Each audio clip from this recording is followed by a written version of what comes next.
দেখুন আমার লাইলা দাদু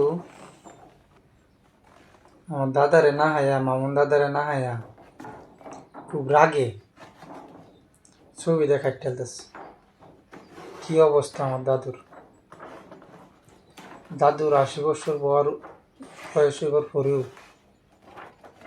দাদু সিয়াংরা দাদারে বিচ্ছা। দাদুর কতটুক পাওয়ার আল্লাহ বুঝুন। দাদু তো খালি চায় কি কচি মাল চায়। দাদু অন্তি আঙ্গামাঙ্গা মানুষ না যে আঙ্গামাঙ্গা মাল বিচ্ছে।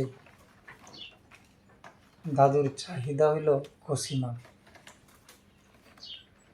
মনছে খালি মামুন দাদা বিয়া লইছে আর এই দাদু মামুন দাদার ছবি যা আছেন একসাথে দুটারই কাটা আরম্ভ করে দিচ্ছে। যেরকম মন্দুরে ধান কাটে গাতা করে এরকমভাবেই